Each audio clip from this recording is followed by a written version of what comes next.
Hi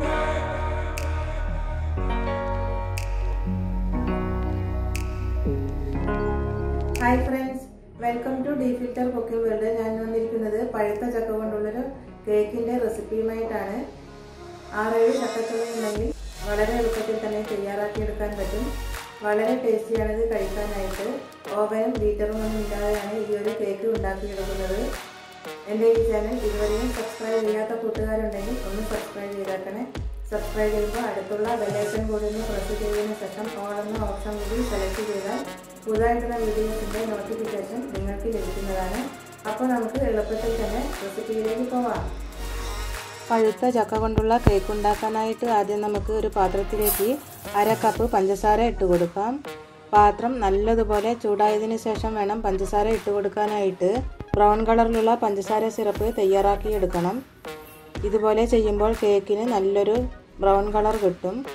dark brown കളറായി വരണം. ഏകദേശം ആയിട്ടുണ്ട്. ഇനി 1/4 കപ്പ് വെള്ളം ഇതിലേക്ക് ഒഴിച്ചു കൊടുക്കാം. ഒറ്റയടിക്ക് ഒഴിച്ചു കൊടുക്കാൻ പാടില്ല, ശ്രദ്ധിച്ച് വേണം ഇതിലേക്ക് ഒഴിച്ചു കൊടുക്കേണ്ടത്. തിളച്ച് ഒന്നുകൂടി കുറുകിയതിന് ശേഷം തണുക്കാൻ വേണ്ടി നമുക്കിതൊരു സൈഡിലേക്ക് മാറ്റി വെക്കാം. ഇനി നമുക്ക് മിക്സിയുടെ ചെറിയ ജാറിലേക്ക് 1/2 കപ്പ് പഞ്ചസാര ഇട്ട് കൊടുക്കാം. അതിനുശേഷം ഇത് പൊടിച്ചെടുത്തിട്ട് വരാം. പൊടിച്ച് വന്നിട്ടുണ്ട്. ഇതും ഒരു സൈഡിലേക്ക് മാറ്റി വെക്കാം. ഇനി ഡ്രൈ ഇൻഗ്രീഡിയൻസ് എടുത്തു വെക്കാം. അതിനായിട്ട് ഒരു ബൗൾ എടുത്തു വെച്ചിട്ടുണ്ട്. ഇതിന് മുകളിലായി ഒരു അരിപ്പ വെച്ച് കൊടുത്തിട്ടുണ്ട്. ഇതിലേക്ക് 1 കപ്പ് മൈദ ഇട്ട് കൊടുക്കാം. 1 ടീസ്പൂൺ ബേക്കിംഗ് പൗഡർ ഇട്ട് കൊടുക്കാം. 1/4 ടീസ്പൂൺ ബേക്കിംഗ് സോഡ ഇട്ട് കൊടുക്കാം. 1/4 ടീസ്പൂണിൻ്റെ പകുതി ഉപ്പും കൂടി ചേർക്കാം. അതിനുശേഷം 3 പ്രാവശ്യം ഇത് അരിച്ചെടുക്കേണ്ടതുണ്ട്. ബേക്കിംഗ് സോഡയും ബേക്കിംഗ് പൗഡറും എല്ലാം നല്ലതുപോലെ മിക്സായി കിട്ടാൻ വേണ്ടിയിട്ടാണ് 3 പ്രാവശ്യം അരിച്ചെടുക്കുന്നത്.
ഒരു സ്ക്യൂർ വെച്ച് കുത്തി നോക്കാം.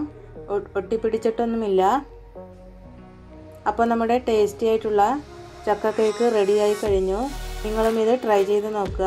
നിങ്ങൾക്ക് ഈ വീഡിയോ ഇഷ്ടമായെന്ന് ഞാൻ വിശ്വസിക്കുന്നു. ഇഷ്ടമായെങ്കിൽ ലൈക്ക് ചെയ്യാൻ മറക്കരുത്. അതുപോലെ സബ്സ്ക്രൈബ് ചെയ്യാനും മറക്കരുത്. അടുത്ത നല്ലൊരു വീഡിയോ റെസിപ്പിയായി വരുന്നത് വരെ ബൈ.